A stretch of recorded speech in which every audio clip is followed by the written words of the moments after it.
Cher auditeur du Prélude Football Podcast, si tu écoutes ça en audio, sache que la version vidéo est disponible sur YouTube où tu peux voir nos belles interactions avec les entraîneurs et ou joueurs avec qui on discute.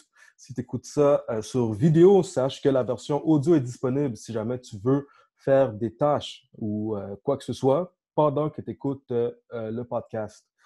Sachez qu'on est ouvert aux suggestions, aux commentaires et aux questions. Laissez-nous savoir ce que vous pensez de ce qu'on fait. On est pour ce qu'on a déjà fait et si vous avez des suggestions, commentaires et questions sur les prochains épisodes qu'on va faire, on est ouvert à les recevoir aussi de la manière que vous le désirez. Fac, cette semaine, on reçoit Alex Surprenant, le commentateur offensif des Stingers de l'Université Concordia. De quoi qu'on a parlé? Alex Surprenant qui a évolué comme joueur défensif, un DB, et maintenant coordinateur offensif universitaire. On a parlé de son parcours justement à Saint-Jean comme coordinateur offensif. On a parlé de son parcours aussi à Concordia, là où il est rendu en ce moment. De quoi d'autre qu'on a parlé, Pierre? À Saint-Jean, comment il a vécu la transition de Division 2 à Division 1. Ses débuts avec Concordia. En fait, c'est la première année comme commentateur offensif la saison dernière à Concordia. On peut dire qu'il s'est plus que bien débrouillé. C'était une attaque redoutable l'année passée au niveau universitaire dans le RSEQ. C'est pas mal ça. Encore une fois, un gars que moi, personnellement, je ne connaissais pas. Je connaissais de nom. J'ai vu Concordia aller la saison dernière. J'avais vraiment hâte d'y parler. Ça ressemble à ça? Ça ressemble pas mal à ça. Super bon épisode. Yep. Bon podcast. Bon podcast.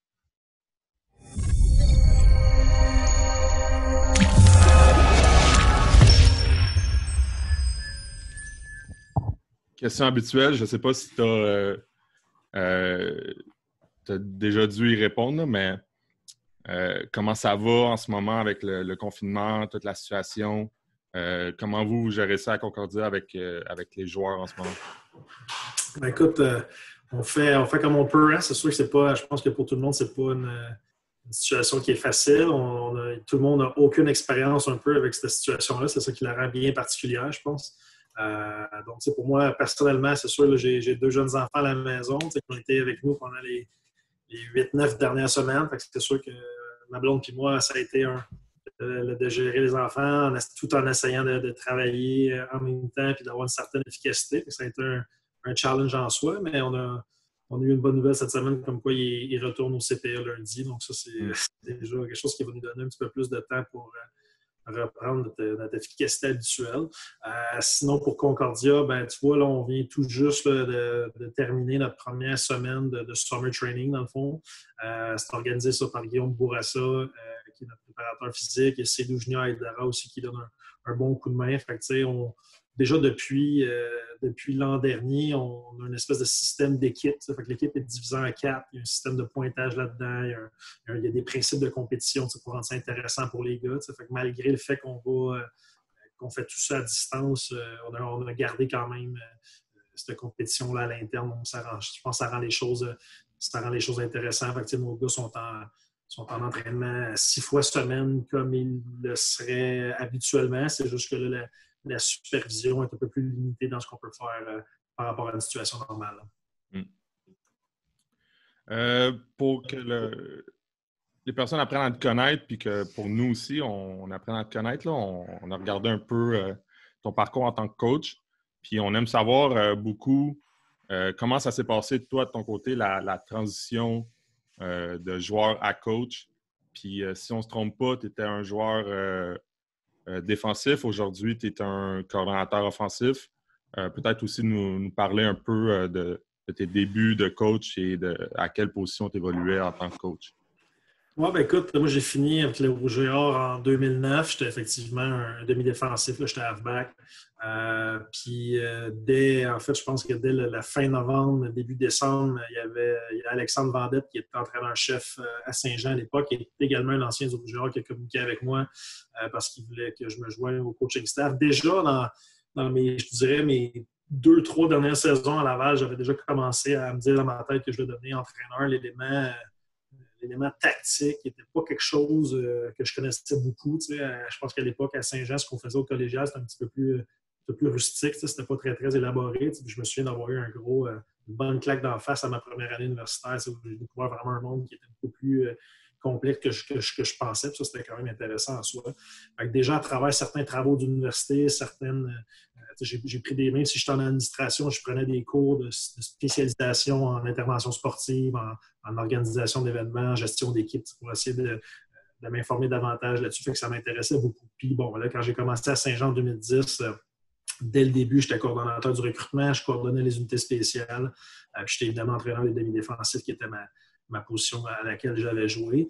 Fait que ça a été le cas pendant les 2 premières saisons. À ma 3e année, en 2012, je suis allé donner un coup de main du côté des receveurs de passe, essayer de supporter notre coordonnateur offensif de l'époque. Puis c'est ça, suite à la saison 2012, le Cégep a pris la décision de créer un premier poste d'entraîneur à temps plein à Saint-Jean, auquel j'ai appliqué et que j'ai eu la chance d'obtenir. Puis là, c'est certain qu'Alexandre Vendette, à l'époque, voulait rester dans le coaching staff. C'était le coordonnateur défensif depuis plusieurs saisons. Fait que, on s'est comme dit que la chose intelligente à faire, ce serait que j'aille du côté offensif, puisque c'était moi qui étais l'entraîneur à temps plein, ça n'aurait fait aucun sens d'être les deux du même côté du ballon. Par la suite, évidemment, je partais vraiment, vraiment, vraiment de zéro. Là, j'avais, au niveau de la boîte, au niveau de la O-line, j'avais absolument aucune connaissance. Fait que, dès mes premières semaines à temps plein, j'ai commencé à rencontrer des coordonnateurs offensifs. J'ai rencontré Pat Bois qui était à McGill à l'époque, Dave Lessard qui était à Sherbrooke à l'époque, Justin à Québec. Carl Brennan aussi a été quelqu'un qui m'a aidé dans mes premières saisons, que j'allais faire ce que j'appelais mon pèlerinage annuel à Québec pour aller poser des questions, essayer de régler mes problèmes sa ligne à l'attaque. Fait graduellement, c'est ce qui m'a aidé. Puis j'ai beaucoup lu, j'ai fait beaucoup de cliniques aussi aux États-Unis. J'aimais à l'époque le up-tempo beaucoup. Tout ce qui était no-huddle, ça m'intéressait. Je trouvais que c'était dynamique. Il n'y avait pas tant d'équipes que ça au Québec qui faisait ça là, dans ces années-là. Pat, d'ailleurs, à McGill, a été à Garneau aussi, avait eu beaucoup de succès en faisant ça. Donc, voilà, là, c'est ça un peu qui m'a inspiré dans mes premières années. T'as coaché à Saint-Jean au début. On aimerait ça savoir aussi. Personnellement, moi, je me posais beaucoup de questions. Tu as eu beaucoup de succès à Saint-Jean. Tu as gagné 2 bols d'or. Comment s'est passée la transition de Ligue de Division 2 vers Division 1? Ça représente quoi en tant qu'organisation, que coach? C'est quand qu'on sait qu'on est prêt à faire le move là, de changer de division? Comment qu'on approche ça? Ben, ça, j'ai été évidemment, j'ai été probablement le premier là, dans l'organisation à Saint-Jean qui était supporté beaucoup à l'époque par une corporation aussi, là, donc beaucoup de gens d'affaires d'anciens qui supportaient, qui prenaient la majorité des décisions dans l'équipe. Puis je me souviens d'avoir mené ça à la table un soir de réunion, puis c'est quasiment si on n'a pas ri de moi, dans la mesure où, à l'époque, il faut se souvenir que les gens avaient fait un passage en Division 1 de 1999 à 2003. Saint-Jean avait totalisé 5 victoires en 5 ans. Fait que ça avait laissé ça, des espèces de plaies cicatrisées qui avaient été très difficiles pour certains d'oublier. Fait que malgré notre présence au Bol d'Or en 2013, notre finale contre les Moineaux, malgré une première victoire en 2014 contre Grasset, lorsqu'on a organisé le premier Bol d'Or à Saint-Jean, c'est quelque chose qui, je pense, qui faisait peur à certains gens. Mais je commençais à voir qu'au niveau du recrutement, on commençait vraiment à dominer au niveau de cette division-là. Offensivement, on commençait à être extrêmement dominant aussi. Je pense qu'à notre dernière saison, en 2015, ça n'avait juste pas rapport. On avait je pense de mémoire, on avait 280 points pour en 4 games en 2015. Je me souviens que la RSEQ avait écrit à ma responsable des sports de l'époque en disant « Hey, arrêtez de monter du score, là, ça ne vous aidera pas à monter plus vite. » Puis j'étais comme « Ben écoute, on mène nos backups en deuxième demi, je m'excuse. » Donc, c'est sûr que je pense qu'au niveau de la domination qu'on avait sur le terrain, c'était quand même sans équivoque. Je me souviens de Grasset avant qu'il monte, qui me donnait une bonne opposition. Les Moelleux également. Ces équipes-là étaient déjà toutes parties. Puis là, peut-être en 2015, tu avais John Abbott aussi qui commençait à être solide dans la division. Lionel Groux, tranquillement, qui s'en venait. Valleyfield qui venait de monter la division 3. Mais après ça, c'était souvent des matchs qui étaient vraiment à sens unique. Fait que je sentais qu'on était rendu là. Puis quand tu te regardes au niveau financier, il n'y a pas vraiment d'impact au niveau de tes ressources. Pas tant que ça non plus. On avait un entraîneur à temps plein. Saint-Jean avait un des plus beaux stades au Québec à ce moment-là. Des résidences. Fait que moi, je considérais qu'on avait absolument tout là, pour monter en Division 1. Là, c'est sûr que quand tu montes en Division 1, là, évidemment, la profondeur des équipes, la qualité des athlètes. C'est sûr que c'est pas quelque chose qui est extrêmement facile. On s'en est quand même bien sorti à l'époque. Je pense qu'on a une fiche de 4 victoires, 5 défaites à notre première année en 2016. On a fait les séries dès notre première saison. On avait perdu contre Grasset de mémoire en quart de finale qui s'était rendu au bol d'or quand même cette année-là. Donc, on avait été quand même legit. Puis 2017, un peu plus difficile, mais 2018, après ça, ça avait été une très bonne saison. On s'était rendu en demi-finale. Je pense que Saint-Jean est dans la bonne ligue en ce moment. C'est une organisation qui mérite certainement d'être en Division 1. Tu as fait un certain moment comme head coach. Qu'est-ce qui est pour toi le plus challengeant comme head coach? Bien, ce que je dis souvent, mais je m'amuse à dire à mes anciens collègues du cégep, c'est que moi, je considère que la job de coach en chef collégial est probablement la plus dure au Québec. Toute division, toute ligue confondue. Pourquoi? Parce que généralement, tu essaies, surtout les bons programmes vont essayer de rouler leur équipe comme un programme universitaire. Sauf que tu n'as pas les ressources d'un programme universitaire. À l'université, on peut être 4, 5, 6, 7, 8 coachs à temps plein qui vont tous s'occuper de différentes choses, différents trucs très importants. Alors qu'au cégep, tu essaies un peu de porter ça sur tes épaules. Puis tous les gens autour de toi, c'est des passionnés. C'est des fois des bénévoles. Fait que c'est difficile d'être exigeant. La ligne est très mince entre en demander trop puis pas en faire assez. Donc, c'est ça qui est quelque chose qui est difficile comme coach en chef. Puis au niveau collégial. Là. Donc, c'est sûr que tu n'as pas, par exemple, comme coordinateur offensif, je n'avais pas autant de temps pour faire de la recherche et du développement comme je viens de le faire dans les 2 derniers mois parce que tu gères l'école, tu gères la préparation physique, tu gères toutes sortes de problèmes. Donc, c'est sûr que je pense que la grande différence, c'est le fait que tu n'as pas beaucoup de ressources, mais que tu essaies évidemment. On est tous des compétiteurs, fait que tu essaies de rouler ça comme une équipe professionnelle. Puis, est-ce que vous approchiez les joueurs en leur disant hey, si à Saint-Jean, tu vas jouer en Division 1 assez bientôt, avant de faire le changement, est-ce que c'était quelque chose qui était important au niveau du recrutement? Absolument. Quand tu parles aux recrues, une certaine catégorie de recrues, il y en a pour qui ils visent la meilleure division. Puis ça, bien évidemment, c'est normal. Moi, je suis un gars de hockey. J'ai joué au hockey toute ma vie. Donc, je veux dire, j'avais pas envie de jouer dans le 2C. J'allais au camp du 2A puis je voulais faire le 2A. C'est ça mon objectif. Fait c'est sûr que à l'époque, même si on avait beaucoup de succès en Division 2, on perdait une certaine catégorie de joueurs qui disaient hey, coach, désolé, mais moi, je veux jouer en D1. Fait qu'effectivement, quand on savait qu'on voulait monter puis qu'éventuellement, quand on a eu la confirmation qu'on montait, c'est clair que c'était un clou sur lequel on martelait, là, c'est certain. Fait que ça, bon, Saint-Jean, succès, on peut dire, pas mal sur toute la ligne. Tu en as vécu beaucoup, 2 bols d'or, puis en tout cas, moi, je trouve que comme expérience de changer de ligue aussi, c'est ça, ça rentre dans un bagage de coach assez important. Comment s'est passé, après ça, ton arrivée dans une nouvelle ligue, qui est la ligue universitaire avec Concordia, directement comme coordonnateur? C'était quoi pour toi les défis? Est-ce que tu jugeais que tu étais rendu là dans ta carrière de coach? Oui, je pense que j'étais définitivement rendu là. Je ne m'étais pas mis de date en soi.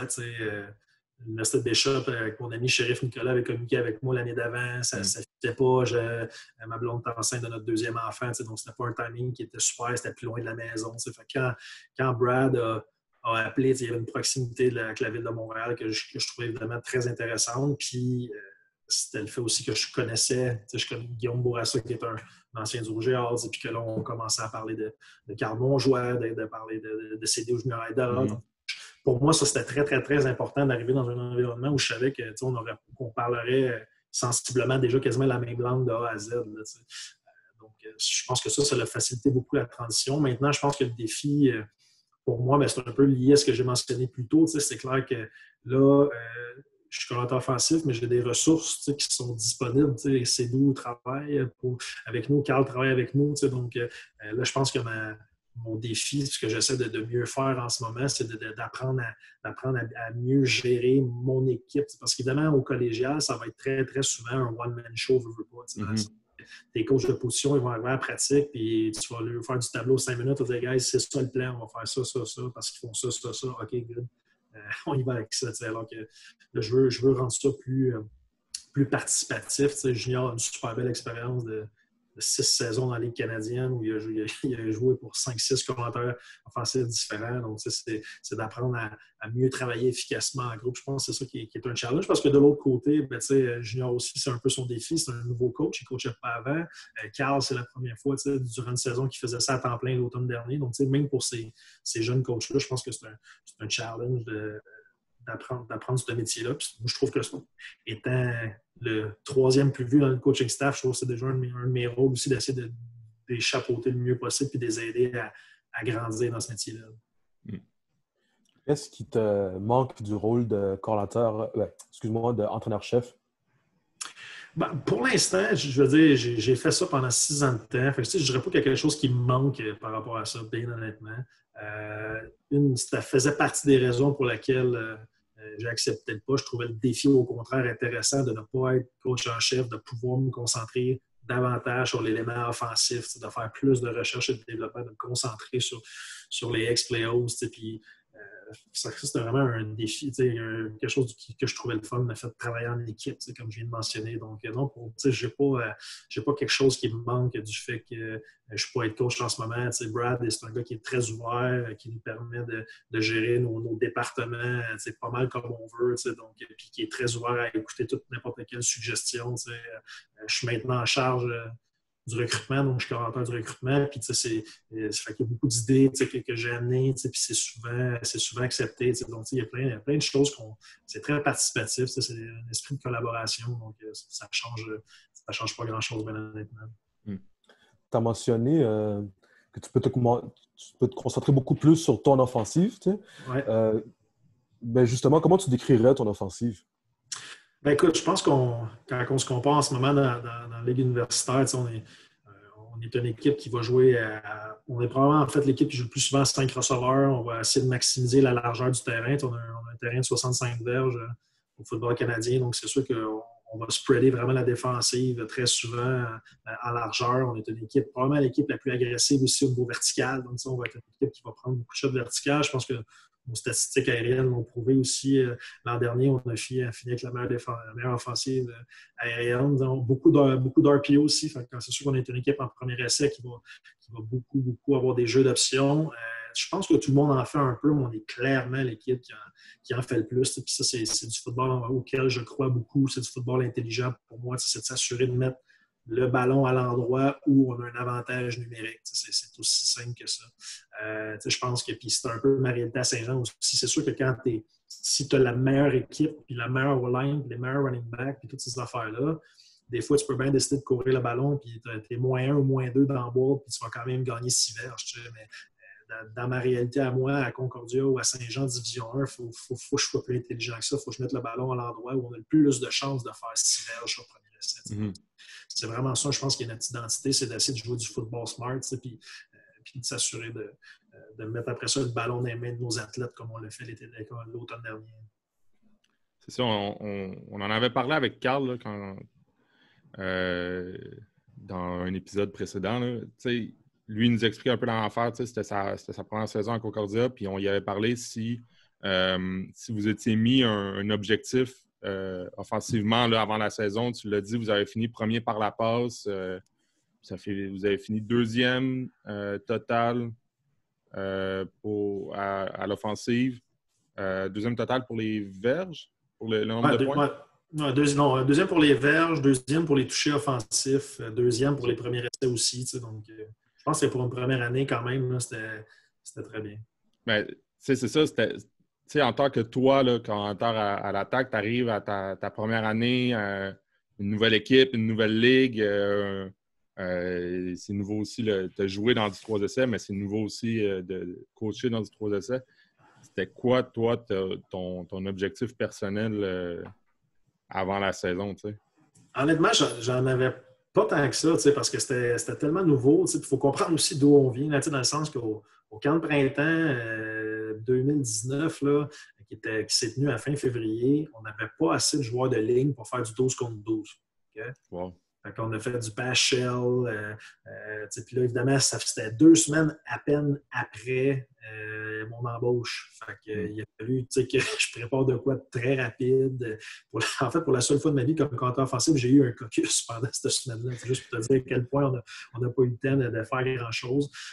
Carl est arrivé très tard aussi au niveau de la ligne à l'attaque. Carl est arrivé comme juin, juillet.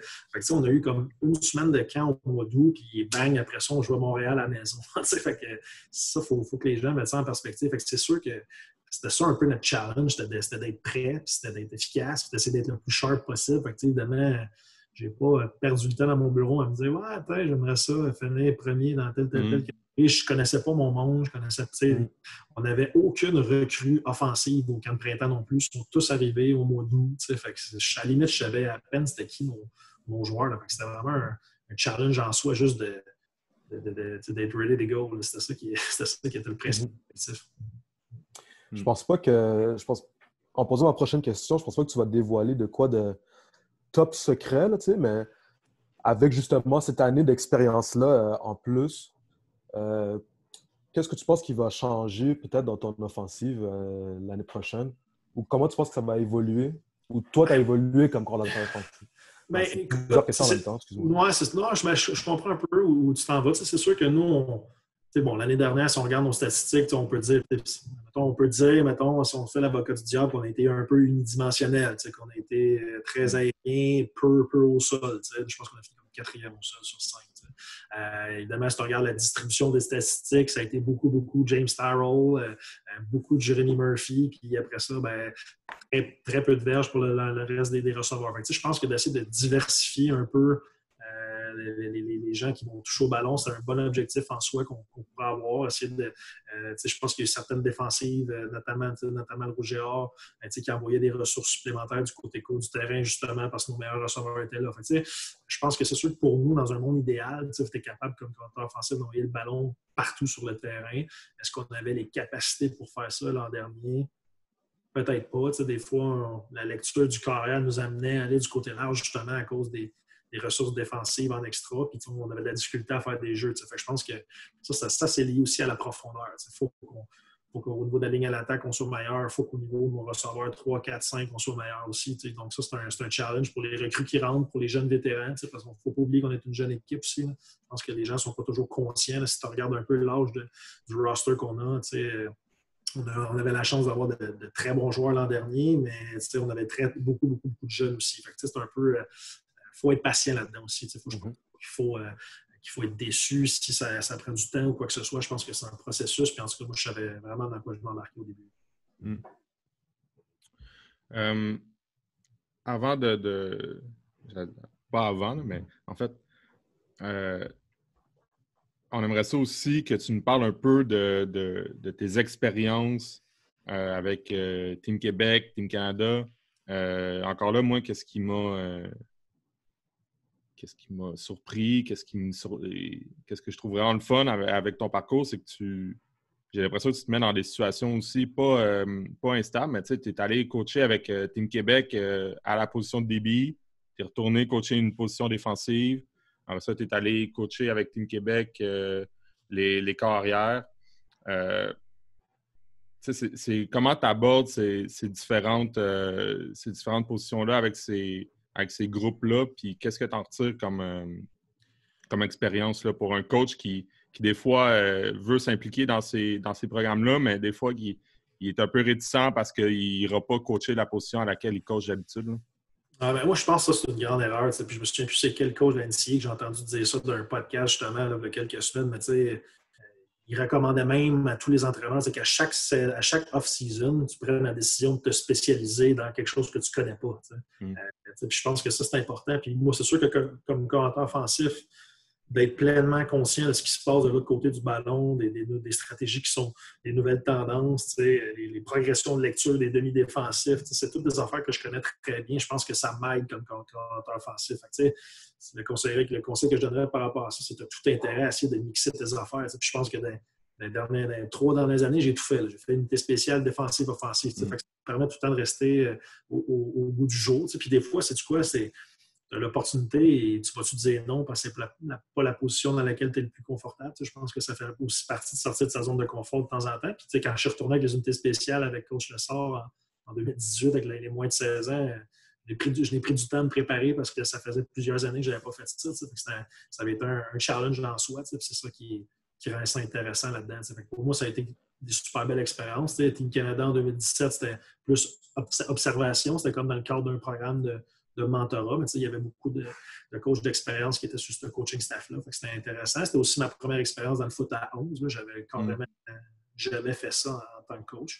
Puis après ça, avec les moins de 16 ans, le tournoi qu'on a gagné en 2018, c'était une belle expérience. Travailler avec des kids de cet âge-là aussi, j'avais jamais fait ça. Ça, c'était différent en soi. Puis tu t'aperçois que malgré l'âge, tu es capable d'en demander aux kids. Les jeunes, ils sont plus intelligents qu'on pense, puis ils vont être capables d'adapter un game plan, puis de faire des trucs que tu as peut-être l'impression que c'est compliqué. Fait que ça, c'était le fun. C'est une dynamique différente aussi, de préparer une équipe sur une fenêtre d'à peu près 2 semaines pour jouer 3 matchs en 7-8 jours. C'est des éléments de gestion là-dedans qui sont particuliers. Là. Fait que, moi, j'ai aimé ça. David l'avait déjà fait dans le passé. D'être entraîneur en chef, j'ai appris beaucoup de choses un peu de sa façon de gérer ces tournois-là. C'est très unique en soi. Donc, c'est intéressant. Puis j'aspire éventuellement à devenir coach en chef de team. Ce serait quelque chose d'intéressant. On dit souvent qu'il faut que nos joueurs sentent qu'il faut qu'ils aient confiance en nous, puis il faut qu'ils sentent qu'on est capable de les faire avancer. Quand tu te retrouves dans une position comme à Team Québec où tu coaches les carrières, puis je ne sais pas si tu avais coaché principalement les carrières avant, là, cette position-là, mais comment tu abordes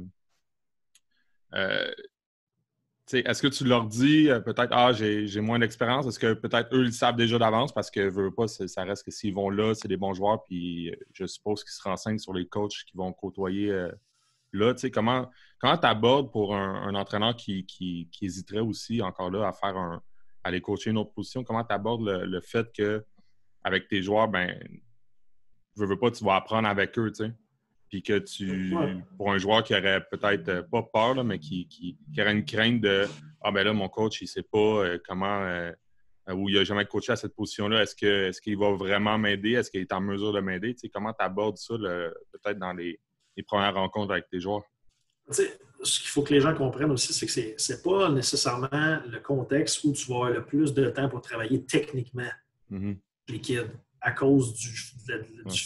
Je ne commencerai pas à jouer avec la mécanique de lancer d'un carrière dans un contexte de 2 semaines. Ça n'a aucun sens. Ça demeure quand même un environnement qui est très tactique. Puis oui, il y a un petit peu de technique là-dedans, c'est certain. On n'a pas beaucoup de temps pour faire ça, mais il y en a un petit peu. Fait je ne pense pas que ça a un impact tant que ça. Puis l'autre élément, c'est d'abord de la préparation. Comme moi, à Saint-Jean, j'ai toujours eu un coach de carrière qui est Charles Saint-Martin, qui est toujours là d'ailleurs, qui nous donne un coup de main à Concordia dans les camps de printemps d'ailleurs. Puis c'est un gars qui n'est pas connu, mais qui est vraiment un des bons technicien de la position de carrière au Québec. Je l'avais consulté avant. Je disais, hey, moi, je vais avoir 10-15 minutes de technique. Voici le contexte. Qu'est-ce que tu me recommandes de faire dans ces périodes-là? Puis je suis arrivé préparé. Là, il n'y avait pas de freestyle. Donc, c'est sûr que je pense que quand tu dégages cette confiance-là, les jeunes qui étaient coachés les carrières 25 ans ou que tu ne les as jamais coachés de ta vie, s'ils sentent que tu es prêt, tu sais où tu t'en vas, je pense qu'ils vont embarquer là-dedans. On retourne à Concordia. Vous avez fini, comme on disait, sûrement au-delà des attentes, du moins personnelles, pour ta première saison au niveau de l'offensive. Tu nous as parlé de ton offensive, mais qu'est-ce qui t'a surpris encore là au niveau de l'offensive ou de quoi vous êtes le plus fier au-delà des stats de votre première saison, de ta première saison à toi, puis aussi de votre première saison en tant que jeune équipe et jeune coaching staff. C'était tous des, à moins que je me trompe, c'était tous des nouveaux entraîneurs à Ouais, Concordia. à part Guillaume Bourassa. Ouais, Guillaume, qui était à sa deuxième saison, qui avait été le seul gars engagé, si tu veux, en 2018 par Brad, là, quand Brad a pris ça par intérim. Mm-hmm. Sinon, pour répondre à ta question, je pense que je suis fier surtout des vétérans. Pour eux, là, des gars comme Adam Vance, des gars comme James Starrow qui ont vécu tellement d'instabilité là, dans les années précédentes avec les changements de coach en chef, l'intérim de l'intérim. C'est pas, je pense que c'était pas une situation super agréable pour eux. Puis même, pour être honnête, Adam a un petit peu remis en question. C'est un gars de Californie, là, pour les gens qui ne savent pas. Un peu remis en question sa dernière saison, sans savoir, je vais-tu jouer? J'ai pas dessus parce que c'était. Dans le fond, puis je le comprends, de se dire, bon, encore un nouveau système, un nouveau coach en nouveau coach de ci, nouveau coach de ça. Donc, je pense que c'était quelque chose peut-être qui le mettait hors. Mais encore une fois, on est arrivé préparé. Je pense qu'on les a mis en confiance. Puis les gars ont buy-in. Je pense que c'était un peu le mot d'ordre l'automne dernier, là, quand les gars se faisaient des petits pep talks, des petits cris de ralliement. Tu entendais souvent le mot buy-in sortir. Puis Adam, en cours de saison, surtout quand on a joué notre deuxième match contre les Carabins au Sepsum, là, qu'on a perdu comme 20-17. On s'est fait bloquer un field goal à 2 minutes et demie de la fin. Fait que malgré la défaite qui a fait mal parce qu'on a senti qu'on avait notre opportunité de gagner et on ne l'a pas pris. Je pense que les gars ont comme réalisé à ce moment-là que quand on jouait du bon football, on pouvait rivaliser avec tout le monde. Malgré l'inexpérience à certaines positions, on avait un carrière qui était à maturité. Je suis très content de la façon que ça s'est fini pour Adam. Il finit finaliste au Craigton, MVP du RSEQ. Puis l'autre élément, James Starrow, c'est pareil. James Starrow, c'est pour les gens qui ne savent pas, il y a plus de verges à sa 5e année qu'il y en a eu dans ses 4 premières ensemble. Puis ça lui a permis de signer avec les Red Blacks d'Ottawa.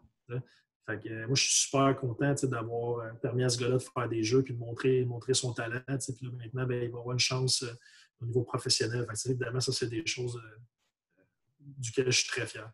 Tu mentionnes que tu mets beaucoup de temps sur le recrutement. Est-ce que vous avez une sorte de ligne directrice dans le recrutement, dans le genre de joueurs que vous recherchez? Bien, c'est sûr que en ce moment, bon, soyons réalistes, on n'est pas les favoris dans le recrutement dans la mesure où les top joueurs du Québec vont en ce moment aller davantage vers le côté du Rouge et Or puis des Carabins. Je pense que notre job, c'est effectivement, c'est quand même assez de convaincre ces gars-là. Puis on a ramassé des joueurs de talent de Division 1 cette année qui s'en viennent en 2020 avec Concordia. Mais je pense, c'est de travailler plus fort pour être capable d'aller chercher les gars un petit peu sous-estimés ou les gars, des fois, les perles rares. Des gars qui vont nous aider à bâtir la nouvelle culture qu'on instaure à Concordia en ce moment. Parce que des fois, c'est pas tous les joueurs qui vont flasher sur le terrain la journée que tu vas voir un match, mais quand tu prends le temps de parler aux entraîneurs-chefs, puis de vraiment peut-être y aller un petit peu plus en profondeur en posant des questions sur l'aspect mental du kid, comment il compétitionne. Est-ce qu'il est tough? C'est-tu un leader? C'est-tu un gars intelligent? C'est-tu un gars qui a une bonne capacité d'adaptation? C'est toutes des choses qu'on demande en ce moment aux entraîneurs-chefs pour être capable de justement essayer de détecter c'est qui les gars qui en ce moment, peut-être que le gars est undersized. Peut-être que le gars il manque un petit peu de vitesse, mais ce gars-là, il va travailler dans le gym 9 mois par année dans l'off-season, ça va être un bon leader, il va passer ses coups, il va être sharp. C'est ce type de gars-là qu'on ne peut pas se permettre d'échapper, sur lequel on met beaucoup d'emphase aussi. Je pense qu'à long terme, ça peut être quelque chose qui va être payant pour nous parce qu'on sait qu'on va développer un corps d'équipe qui va être solide, puis que les gars ils vont aller à la guerre ensemble. Puis ça, ultimement, ça va nous aider à aller chercher encore plus de talent et de gagner plus de games. Puis à un moment donné, c'est juste une roue qui tourne, ça. Là. Est-ce qu'il y avait un défi supplémentaire aussi? Tu as vécu le recrutement au cégep, un cégep francophone. À Saint-Jean, il y a peut-être pas moins d'équipes, mais je veux dire, la position de Concordia à Montréal fait que vous êtes en compétition contre les Carabins et aussi McGill, qui est l'autre université anglophone. Comment ça se passe le recrutement anglophone? Est-ce que, mettons, personnellement, tu as été obligé de regarder dans des ligues, dans des équipes que, à la limite, tu connaissais pas, tu connaissais moins, que tu n'avais jamais vu? En fait, contrairement à ce que Concordia a traditionnellement fait dans le passé, avant, Concordia allait beaucoup à l'extérieur du Québec, allait aux États-Unis. On a quand même quelques gars qui viennent de l'extérieur de la province, mais on a vraiment mis un focus sur les cégeps. La réalité, c'est que quelqu'un qui arrive de l'Ontario, chez nous, il y a 18 ans. Alors que le kid du cégep, il arrive il y a 20 ou 21 ans. Fait que, c'est sûr que physiquement, ces deux gars-là ne sont pas à la même place. Fait que je pense que puis quand tu regardes en ce moment les meilleures équipes, ben, c'est des équipes qui sont avec des gars de cégep. Puis tu arrives ultimement, puis tu as une shot de gagner un championnat canadien avec des gars de 22, 23, 24 ans sur le terrain. C'est ça qui est la réalité. Fait que je pense que pour nous, c'était vraiment ça qui était le focus. C'était de mettre le temps au Québec. J'ai énormément d'entraîneurs-chefs de toutes les divisions qui m'ont dit qu'ils n'avaient jamais vu autant Concordia présent dans les camps, lors des matchs, que ça a été le cas lors de la dernière année. Puis on est très fiers de ça. Puis pour l'élément anglophone, moi, j'essaie de vendre ça comme un avantage, parce qu'on sait, là, on rentre en 2020, je pense que le bilinguisme, là, c'est pas la première fois qu'on entend parler de ça. Je pense que si tu vas voir les stats du recensement canadien, il est prouvé qu'un travailleur bilingue va faire en moyenne 20% plus de salaire qu'un unilingue, que ce soit francophone ou anglophone. Fait que, pour nous, on n'hésitera pas à utiliser cette carte-là pour essayer de convaincre les kids que peut-être qu'en ce moment, tu fais le choix qui est un petit peu plus difficile, parce que tu sors de ta zone de confort en allant étudier en anglais, mais essaie de voir les bénéfices à long terme que ça va t'amener dans ta vie. Ouais. Est-ce que tu pourrais nous nommer 2 valeurs qui sont importantes pour toi? 2 valeurs. Je pense qu'on parle beaucoup de trust the process en ce moment à Concordia. Je pense que pour nous, la confiance, justement, je pense entre le groupe d'entraîneurs et le groupe de joueurs, c'est important. Le respect du processus. Les anglophones qui disent être accountable, ça, c'est quelque chose qui est important aussi. Donc, c'est vraiment sur ça qu'on travaille, aider les gars à aller chercher une discipline de vie, une discipline personnelle pour être sharp à l'école, pour être sharp dans le gym, quand des fois, ça ne te tente pas de te lever pour aller faire un workout à 6h30 le matin, un vendredi d'équipe, ces choses-là. On essaie beaucoup de mettre l'emphase là-dessus, sur le respect entre les joueurs et les entraîneurs, sur la confiance qu'on dégage envers le processus. Puis c'est ça, puis simplement de devenir un bon homme, un bon citoyen, puis un gars qui va faire ses affaires de la bonne façon. Est-ce que, là, ça fait un moment que tu coaches quand même. Est-ce qu'il y a un coach que tu gardes dans ta mémoire particulier, un coach mémorable, pour quelconque raison? Coach mémorable, moi, je pense que surtout comme joueur, un gars comme Pascal Masson, qui est maintenant directeur des sports au CNDF, a eu un gros impact dans mon développement de carrière avec le Rouge et Or. Après, je pense qu'à ma première saison, je n'avais pas vraiment établi beaucoup. À ma deuxième saison, j'avais joué principalement sur des unités spéciales, un petit peu en situation de deuxième élan. Puis Pascal, qui terminait pas mal sa carrière dans les Canadiennes dans ces années-là, il venait à notre camp de printemps qui était en Floride à l'époque avec le Rouge et Or. Je trouve que lui, il m'a donné des outils, il m'a donné une confiance aussi qui m'a aidé. Puis je me suis fait un ACL à la fin de la saison 2007. Fait quand je suis revenu en 2008, là, c'était Pascal qui était devenu officiellement coach de demi-défensif. Puis ça m'a aidé. Il m'a aidé beaucoup à me tailler un poste de partant, puis à commencer à bien faire les choses sur le terrain. Fait que ça a été vraiment un gars qui m'a donné, comme je dis, une confiance, des bons outils, des bons tips pour être capable de. Puis c'est là, je pense aussi que je suis devenu. Je vais être réaliste, je n'étais pas à 5 pieds 10, 185 livres. Je n'étais pas le plus athlétique, je n'étais pas le plus physique, mais je pense que je suis un gars qui était intelligent sur le terrain et qui avait une bonne préparation avant les matchs. Fait que j'étais capable d'anticiper des choses des fois puis de changer de direction avant que le receveur avant de moi le fasse, parce que je savais où il s'en allait sur le terrain. Ça m'a aidé, je pense, à faire des jeux dans ma carrière. Puis ça m'a fait réaliser aussi, c'est ça que j'essaie d'enseigner, que la préparation peut faire aussi une grosse différence là, en très bien joué puis en juste en étant correct. Est-ce que tu as une routine d'avant-match?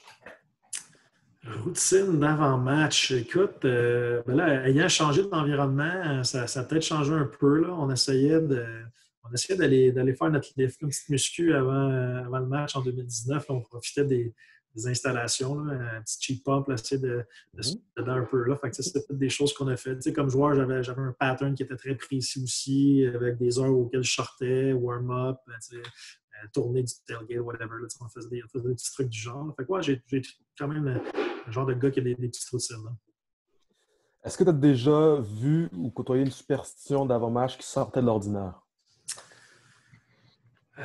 Qui sortait de l'ordinaire. Écoute, j'ai vu, je n'aimerais pas le nom, j'ai vu des gars qui mangeaient le McDo le matin avant d'aller sur le terrain au Rouge et Or. Là, j'ai vu ça. Fait que, il y en a qui ont il y en a des petits déjeuners McDo avant les games, ça fait Les paraître. coachs, là, des joueurs. J'ai vu ça là, des joueurs, Ouais. c'est ça. Fait que non, écoute, c'est peut-être des choses qui me viennent en tête. Justement, tu parles du Rouge et Or. Tu as gagné là, tu as gagné à Saint-Jean aussi, tu as gagné à plusieurs endroits. Est-ce que tu as un championnat plus mémorable? Ben écoute, mettons, je vais t'en nommer un joueur puis un comme coach. Fait que, comme joueur, je pense que la Coupe Vanier de 2006, alors que moi, je faisais partie des gars qui n'ont pas voyagé avec l'équipe à Saskatoon. Tu es dans un pub. C'était pas la Coupe Vanier la plus cool, mettons. Là, on était comme 15 gars qui n'étaient pas dressed, puis on regardait la game à TV. C'était pas super. Fait que, de la gagner en 2008 comme partant à Hamilton, ça, je pense que c'était quelque chose d'assez spécial. Surtout, j'ai eu une bonne séquence au niveau des séries. J'ai fait des gros jeux qui nous ont aidés à gagner. Puis ça donnait des bons souvenirs. Sinon, comme coach, c'est sûr que le bol d'or 2014, il faut comprendre que Saint-Jean, j'ai parlé des années de misère là, en Division 1. Il y a eu quand même une période de temps de 16 ans où il n'y a pas eu de bol d'or à Saint-Jean, de 98 à 2014. Je pense que de faire ça, puis en plus, c'était la première année où on l'organisait à Saint-Jean. Le bol d'or n'avait jamais été organisé à Saint-Jean. Puis, si ma mémoire est bonne, je pense qu'il y avait comme 2400 spectateurs présents ce soir-là dans un stade qui peut en contenir moins de 2000. Donc, il y avait une espèce de folie ce soir-là, avec un monstrueux tailgate, puis du monde partout debout, les estrades jam-pack. Fait que ça a été des moments vraiment, vraiment incroyables. Puis, j'ai un gars comme Alexandre Vendette qui avait été coach pendant 8, 9, 10 ans avant, puis qui n'avait pas réussi à gagner, de l'aider à gagner son premier championnat comme coach. C'était cool. Fait que là, on a vécu des très beaux moments à Saint-Jean dans ces années-là. Est-ce que tu aurais une game préférée? Ça, c'est drôle parce que mon souvenir de joueur préféré, c'est contre Concordia. Donc, en 2008, quand on a gagné la Coupe Dunsmore, je pense qu'on avait quand même une bonne avance. Là. On venait comme quelque chose comme 20 à 3. Puis là, mon chum Sébastien Lévesque fait un fumble comme porteur, retourné pour 7 points, ça se resserre. Concordia se resserre encore le score. Je pense que ça se ramasse comme 20 à 17 ou quelque chose du genre. Il y avait comme une avance de 3 points. Concordia drive le ballon, se ramasse à la ligne de 15, puis il décide de prendre une shot dans la zone début. Puis j'ai fait une interception, puis je donne beaucoup de mérite à mon coordinateur défensif. Je me souviens qu'on avait joué une genre de variante de coverage match pendant une bonne séquence dans le drive.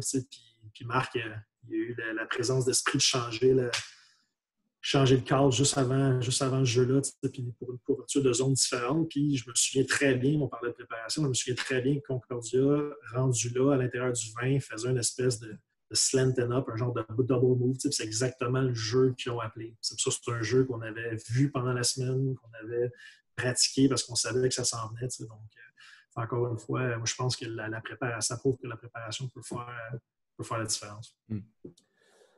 Quel serait un, ou il y en a pour en avoir plusieurs, joueurs underrated que tu aurais croisé dans ta carrière? Underrated.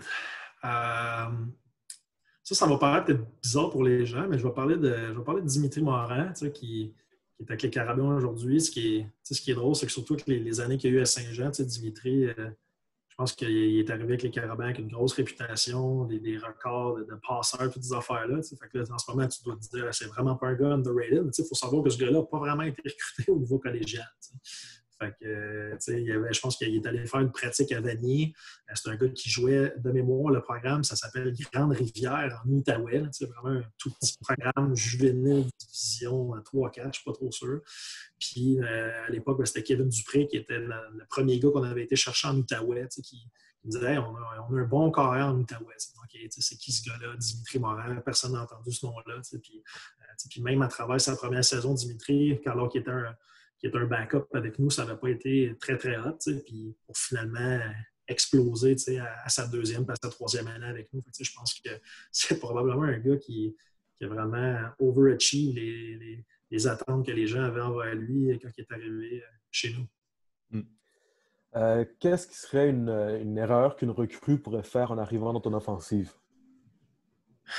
Bon, je pense que dans toutes les offensives, quand tu changes de système, il faut que tu aies l'intelligence d'esprit de mettre ton nez dans ton playbook, puis de t'assurer de ne pas avoir à réfléchir quand tu es sur le terrain, d'être capable de juste exécuter et d'utiliser tes qualités athlétiques en sachant où tu t'en vas sur le terrain. Ça, c'est clair que peu importe d'où tu viens, là, D1, D2, D3, à l'extérieur de la province, je pense que peu importe l'offensive, il faut que tu mettes les bouchées doubles là, pour essayer de comprendre la nouvelle terminologie, de comprendre un peu le nouveau langage avec lequel tu travailles. Parce qu'évidemment, l'élément vitesse, ça, tu sais que ça va changer. Les gars vont être plus gros, plus vite, plus forts. Fait qu'il faut, je pense que si tu es capable d'avoir une préparation mentale qui est adéquate, ça va t'aider à passer ce jump-là. Est-ce qu'il y a une personnalité publique, réelle ou fictive, qui t'inspire? C'est-à-dire, ça peut être un athlète, ça peut être un super-héros, ça peut être un politicien, peu importe. Bon, là, je vais avoir l'air d'un gars qui fait juste du foot, là, mais Bill Belichick, je pense que c'est un gars qui est impressionnant. C'est un gars qui, quand tu regardes un peu son parcours, dans Back in the Days, quand il était commentateur défensif avec les Giants de New York, avec Lawrence Taylor, c'était déjà un gars qui se démarquait pour ce qu'il faisait. Je pense que les Browns de Cleveland doivent encore regretter aujourd'hui de l'avoir congédié trop tôt à l'époque. L'entraîneur en chef, puis après ça, de voir évidemment ce qui a fait que les Patriots dans les 20 dernières années, je pense que c'est vraiment impressionnant. Autant de championnats dans une ligue avec un cap salarial puis un repêchage où tu n'as pas vraiment, c'est pas comme, je donne plus de mérite à Bill qu'à Nick Saban, mettons, juste à cause du fait que c'est pas un recrutement. C'est sûr que quand tu es la grosse équipe qui recrute les bons joueurs, ben, c'est-tu quoi, c'est un peu plus facile, alors que dans un système comme le repêchage ou une ligue professionnelle, ben, je pense que le niveau, c'est plus paritaire. Ça fait de voir qu'il a réussi à maintenir ça à un niveau aussi élevé pendant aussi longtemps. Puis pas nécessairement toujours avec les meilleures équipes, on s'entend. Je pense que quand on parle d'inculquer une culture d'équipe, puis que si on reprend le fameux do your job, de s'assurer que tout le monde est là pour puis qu'il n'y a pas d'ego, puis que tu rentres travailler, tu mets tes bottes de travail, ton casque, puis tu fais ce que tu as à faire. Je pense que c'est vraiment impressionnant ce qu'on fait. Est-ce que tu aurais un livre de sport à recommander? Oh, wow, un livre de sport, j'en ai beaucoup dans la bibliothèque en arrière. Là, fait qu'écoute, ouais, il y a plein de choses. Là.